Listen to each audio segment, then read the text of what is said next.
বিশ্ব বাস্তবতায় আমরা যারা নিজেদেরকে মুসলিম দাবি করছি, আমাদের সবচেয়ে বড় গর্বের বিষয় ছিল আমরা আল্লাহতে বিশ্বাসী, আখেরাতে বিশ্বাসী, জান্নাতে বিশ্বাসী। আমার কাছে দুনিয়ার মোহ তো খুব বেশি একটা আমাকে দুর্বল করতে পারার কথা না।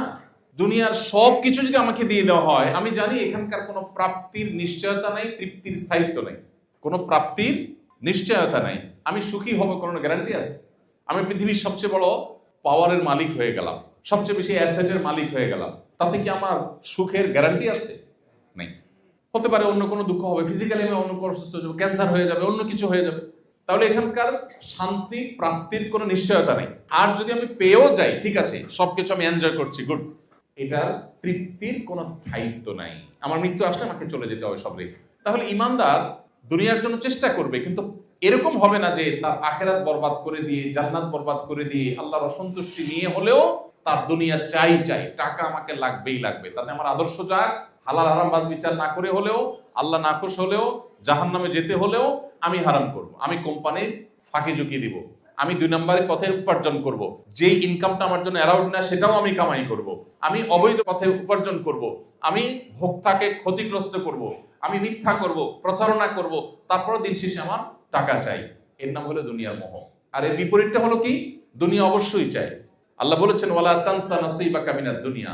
তুমি পৃথিবীতে বসবাস করতে হলে পৃথিবী তোমার লাগবে, সো তুমি সেটাকে ভুলে একেবারে সন্ন্যাসী হয়ে যেতে তোমাকে ইসলাম বলেনি। ইসলাম সেই ধর্ম, আল্লাহ কোরআনে বলেছেন রুহবানিয়াতান ইবতাদাউহা, বৈরাগ্যতা, এটা খ্রিস্টান ধর্মের লোকেরা যখন প্রথম এটা তারা শুরু করে, আল্লাহ ডিসকারেজ করেছেন যে না, মা কাতাবাল্লাহু লাকুম, আল্লাহ তাআলা তোমাদেরকে বৈরাগী হতে বলেননি, বরং আল্লাহ বলেছেন ফাইদা কুদিয়াতিস সালাহ ফান্তাশিরু ফিল আরদ, নামাজ শেষ হয়ে গেছে, বের হও, ওয়াবতাগু মিন ফাদলিল্লাহ, বের হয়ে উপার্জন করো। ফ্যামিলির মুখে যে খাবারটা তুলে দিবে, তাদের জন্য যে মান্থলি ইনকামটা করে নিয়ে আসবে, এটার কারণে তুমি আল্লাহর কাছে সওয়াব পাবে, এটা তোমার ইবাদত। সো ইসলাম আমাদেরকে বৈরাগী হতে বলে না। আমাদের ব্যবসা বাণিজ্য থাকবে, আমাদের কর্পোরেট জগতের কার্যক্রম থাকবে, কিন্তু এগুলো কোনোটি যেন আল্লাহর নির্দেশের উপরে উঠে না যায়। আমার যদি কখনো অপশন আসে, আমি হয় আমার পার্থিব স্বার্থকে সামনে রাখবো, আর না হয় আল্লাহর নির্দেশকে সামনে রাখবো। অ্যাজ এ মুসলমান, যেহেতু পার্থিব স্বার্থ সামনে রাখলে আমি যা পাবো সেটা খুবই সীমিত, আর আল্লাহ আখিরাত সম্পর্কে কোরআনে বলেছেন ওয়াল আখিরাতু খায়রুন ওয়া আবকা, আখিরাত হলো সবচেয়ে ভালো এবং অনন্তকালের, অতএব আমি সেটাকে প্রায়োরিটি দিব। ব্যাস, এটা হলো ইমানদার। পৃথিবীতে যখন সেই ইমানদারের সংখ্যা বাড়বে, যেই ইমানদার তার ভিতরে দুনিয়ার মোহ থাকবে না, দুনিয়ার কাজ সে করবে, পার্থিব কাজ সে করবে, ব্যবসা বাণিজ্য সে করবে, কর্পোরেট জগতে তার বিচরণ হবে, কিন্তু এগুলো তাকে তার আল্লাহ থেকে সরাবে না, এগুলো তার নামাজ থেকে তাকে দূরে রাখবে না, এগুলো তাকে হারামের পথে নিবে না। এই জায়গাটা যদি মুসলমান এনশিওর করতে পারে, তাহলে সেই 1450 বছর আগে মুসলমান যেভাবে পৃথিবীকে শাসন করেছে, আজও মুসলিম আবার সেই সম্মান, সেই গৌরব, সে হারানো ঐতিহ্য, সে মর্যাদা আবারও ফিরে পেতে পারে। আর যদি মুসলমান নামকাওয়াস্তে মুসলমান হয়, যে মুসলমান জুমা পড়ে 5 ওয়াক্তের খবর নাই, 2-4 ওয়াক্ত পড়ে বাকিগুলোর খবর নাই, নামাজ পড়ে ঠিকই 5 ওয়াক্ত কিন্তু হালাল হারামের খবর নাই, লেবাস লাগায়, দাড়ি লাগায় ঠিকই কিন্তু আচরণ ভালো নয়, যে মুসলমানের একটা দিক ঠিক আছে আরেক দিক ঠিক নেই, তার ইবাদত ঠিক আছে, তার লেনদেনটা ভালো না, তার লেনদেন ভালো আছে, তার আচরণটা ভালো না। এজ এ মুসলমান তিনি যখন পরিপূর্ণ পারফেক্ট মুসলমান হয়ে উঠতে না পারবেন, তখন সেই মুসলমান খড়কুটোর মতো হবে, লাঞ্ছিত হবে, অপমানিত হবে, নির্যাতিত হবে, জুলুমের শিকার হবে, আক্রান্ত হবে, দুনিয়াও তার শেষ হবে, আখিরাতেও সে এক দৌড়ে জান্নাত পেতে পারবে না। সময় তো উপস্থিত, আমরা নিজেদেরকে এই জায়গাটাতে একটু রিয়েলাইজ করতে পারি যে আমরা আসলে কোন জায়গায় দাঁড়িয়ে।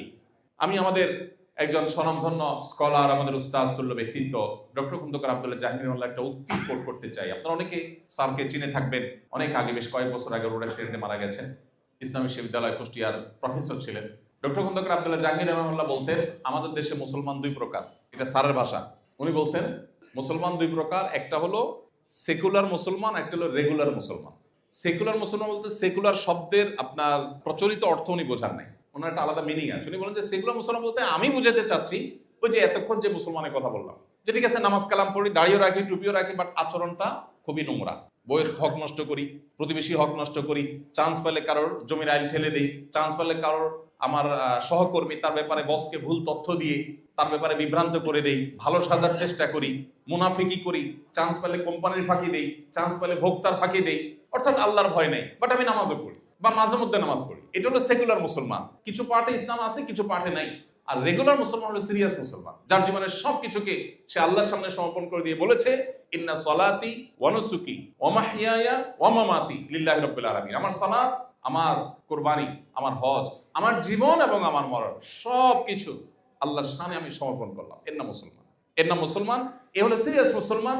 এই মুসলিমের সংখ্যা যখন আস্তে আস্তে বাড়বে, অল ওভার সংখ্যা কম হতে পারে। ওই যে 313 জন আজকের এই দিনে যথেষ্ট হয়ে গেছেন, এখন 3,13,000 জন, 3,13,000 জন, 30,13,000 জন সেই জায়গাটা যেতে পারছি না আমরা। কারণ আমরা যে ইসলাম চর্চা করছি, এই ইসলাম আসলে কোরআন হাদিস আমাদেরকে যে ইসলাম চর্চা করতে বলেছে তার থেকে অনেকখানি দূরে। এই যদি হয় আমাদের পার্থিব অবস্থা, কিয়ামতের ভয়াবহতম দিনে কিভাবে এই ইসলাম নিয়ে আমি জান্নাত আল্লাহর কাছে জোর গলায় প্রত্যাশা করতে পারি, কিভাবে জাহান্নামকে আমি প্রতিহত করতে পারি, কিভাবে মুহাম্মদ সাল্লাল্লাহু আলাইহি ওয়াসাল্লামের সামনে মুখ উঁচু করে দেখাতে পারি। ভাইরা আমার, ইসলামটা কিছু রিচুয়ালের নাম না। এই যে রোজা রাখলাম, ইফতার করলাম, সাহারি করলাম, আল্লাহর কসম এটা ইসলাম না পূর্ণাঙ্গভাবে। এটা ইসলামের একটা পার্ট হতে পারে। ইসলাম, আপনি আপনার ডেস্কে যখন কাজ করেন, আপনি বাসায় ওয়াইফের সাথে কতক্ষণ চ্যাটিং করেন আর কোম্পানির কাজ কতক্ষণ করেন, মাঝে ফাঁকি কতক্ষণ দিলেন, এই হিসাবটা আপনার সেন্সে যদি আসে, দিস ইজ ইসলাম। আপনি বিশাল বড় সুযোগ আছে, আপনি একটু হালকা মায়ের প্যাচ করে দিলে কোটি কোটি টাকা চলে আসবে আপনার কোম্পানিতে, কিন্তু এটা আপনার জন্য আল্লাহ অনুমোদন করেন নাই। আপনি এই অফার ছেড়ে দিয়েছেন, অন্য 10টা কোম্পানির সাথে কম্পিটিশন আপনি পিছিয়ে গেছেন, বাট আল্লাহর হুকুমকে আপনি উপরে রেখেছেন। এটা ইসলাম। সামগ্রিক জীবনে যদি আমরা ইসলামকে প্র্যাকটিস করতে পারি, আজও অল্প সংখ্যক মুসলমানরা পৃথিবীতে সেই পুরানো ঐতিহ্যে ফিরে আসতে পারবে।